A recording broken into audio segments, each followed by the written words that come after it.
Hey, welcome to Big Lou 2. This is a channel where I do other things I want to do that's not just barbecue, all right? And what I want to do is tell you that the world is round. It was proven in 1492 when Columbus sailed the ocean blue. Yeah, but that's something you already knew.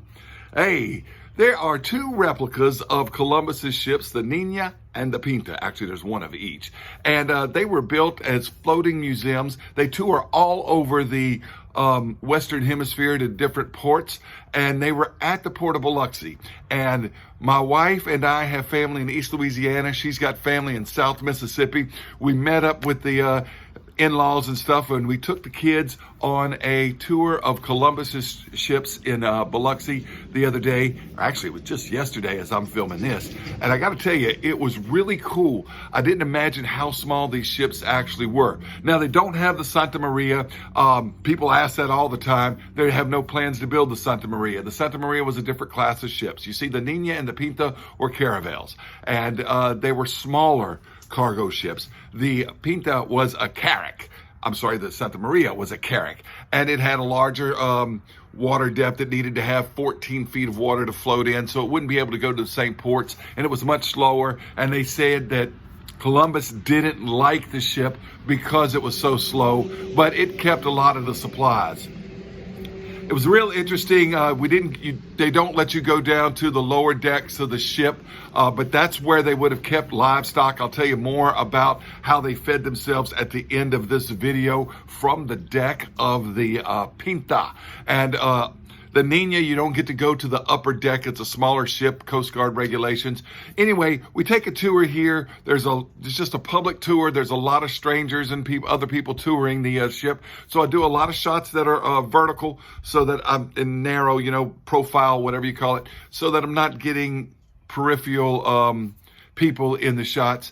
And I take a lot of pictures of signs. If you want to read what's on the signs, pause the video and read it. I'm not going to read all these signs to you. You've got the video. Just pause it and read it. Hey, I thank you for watching Big Lou 2. Thought this was real interesting. There's a little scene in there where my daughter, inquisitive, intelligent daughter, is asking the tour guide about navigational equipment and ancient clocks and things like this. You'll get to hear that as well. Anyway, I don't take a whole lot of wide shots because I'm trying not to get, it was quite crowded. Anyway, we enjoyed the tour of Columbus ships, and I want to share a little bit of that with you. Thanks for watching Big Lou 2.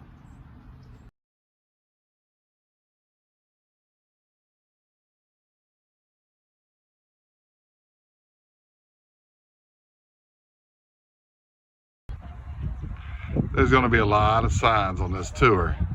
You can pause the video and read them. Blow the video screen up if you need to. Okay, so there's the Pinta, and right over there you're looking at Deer Island. So we're actually here in the Mississippi Sound. It's tamer waters, but if you could look across Deer Island and look on down that way, you'd see the Yucatan Peninsula, except that the horizon's in the way. Dang curved earth, goodness gracious.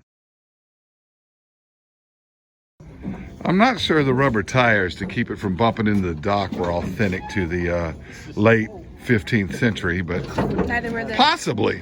All right, taking it vertical again, just so that we don't get standard tourists and stuff in the way that don't want to be on YouTube. But you're now looking at the Niña, and this is the stern of the Niña. Hannah's right here behind me. There's an American flag on it. I don't think that's authentic either. Neither are the tires. Still hadn't boarded the ship yet. All right, YouTube, you're looking at the stern of the Niña, or Niña. It should be Niña.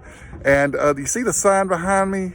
As a Spanish teacher, I don't know if that's accurate or not, but as a Spanish teacher, it needs to have the funny little mark over that second N. It doesn't have that funny little mark over the second N. I want to mark it wrong. It should be Niña. I don't know how accurate that is, but it just says Nina. It should say Niña. Now, the sign has it spelled correctly. All right, I'm on the deck of the Niña now, and I wonder what Columbus thought when he first saw Deer Island in Biloxi. Well, there's a plaque going up to the upper deck, and you can pause the video here and read what it says. I'm not going to read it to you. But anyway, that's a little bit about this replica of this fantastic little boat.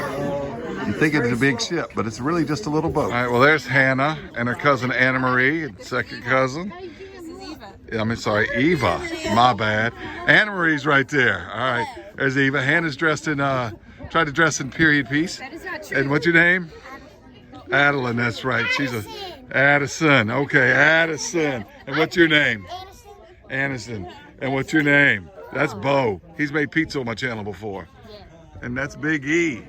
All right, here's another information about the about how the passengers slept and lived, and passengers, I said, should say crew. All right, and you can pause the video and read what's going on here. I don't need to read it to you or waste your YouTube time, but you're welcome to pause the video or make it slow, blow it up, and read what it says. And the wind lies. Mechanical advantage, and here's the picture of it right there. All right, standing right at the bow of the Niña, and I don't think that's what Columbus saw when he first sighted that land. Looking at downtown Biloxi there, or at the Hard Rock Hotel over there, and other tourist attractions.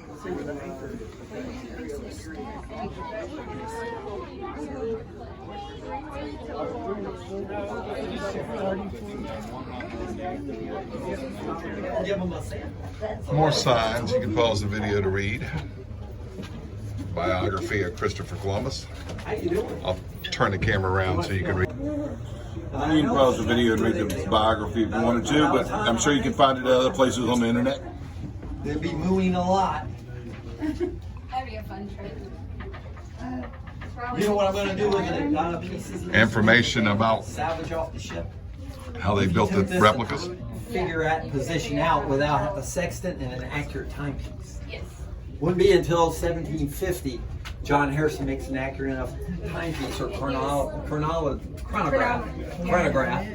to be able to navigate with. That clock has to be accurate to 1 second in over 6 months. And he was supposed to win an award for that, but then he never Over $1 actually million. got And he got portions of it as he went along. The key thing, if you ever want to read a book about that, that's a book called Latitude. And there is a movie about it. And I haven't been able to locate it, but I'm gonna look it up and get it in my DVD catalog. But there's a lot of politics involved. You know, the royal. Well, you saw the antique navigation equipment, but they actually sell this ship. So they've got the modern equipment covered up, but it's kind of torn down right there, and you can kind of see. They sell these ships to different ports, and so they've got modern radios and stuff on them. Been easy if Columbus had had that, wouldn't it? Once again, I'll pause the video thing. Same time as his clock was. Yep. All right, YouTube, I'm doing this one vertical style. You're looking at the Pinta behind me. All right, another pause the video moment. We are on board the Pinta, the bigger of these two. It's not much bigger though, it's still quite small. But we'll get to go to the top deck. Coast Guard recommends that. And here, once again, here's a pause the video and you can read it. Sign. Spanish coat of arms. And the sign of Ferdinand and Isabella. All right. Interesting to a language teacher that they're using the Y, the Greek I, for Isabella, because instead of the Latin I don't know why, but the Y is in Spanish Y, and that means Greek I. All right. I seriously doubt the English would have been on the sign.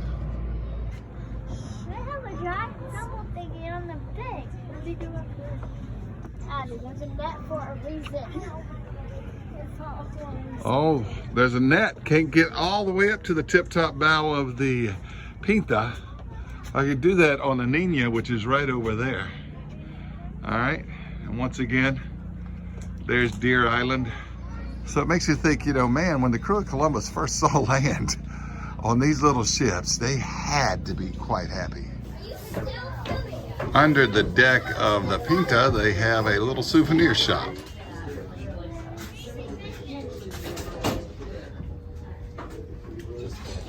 And there we are, looking out the little windows from under the top deck of the Pinta. Sailor's knots used at the time. But you think you're landed because you don't know.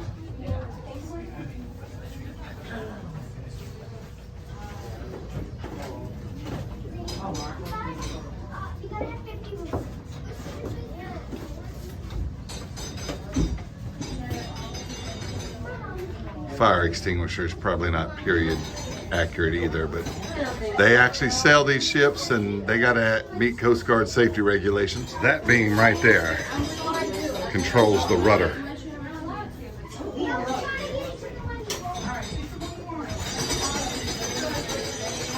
And operates the rudder on the back so they can sail the ship. All right, looking at 190 now from the top deck of the Pinta, which we can go aboard. The top deck of the Niña over there, we cannot go aboard because Coast Guard regulations.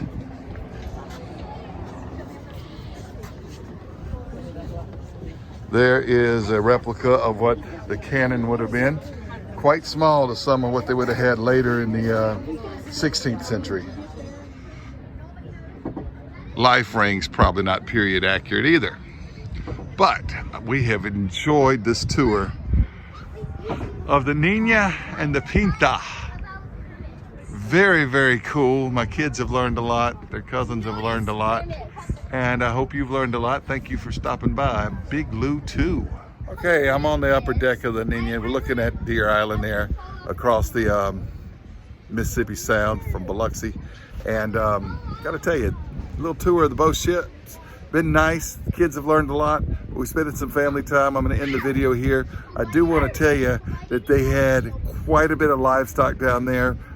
They said how much it would be. I can't remember right now, but it's hard to imagine that they would have that much livestock down there. They said they had slings for the like the pigs and stuff, so they don't break a leg when the ship lists. And they said the pigs were for barbecue when they got back on land. They kept chickens, and they kept the chickens alive as long as they laid eggs. And when they stopped laying eggs, they ate the chickens. And they had goats to give milk. And when the goats stopped giving milk, they ate the goats. And that's how they had their food. Anyway, thanks for stopping by. Big Lou 2. After the ships, we went and ate at a little place on the beach. And if you look closely, you can see Yucatan Peninsula. Nope, you can't, because the earth is round and the horizon's in the way. But way over there is where those ships were.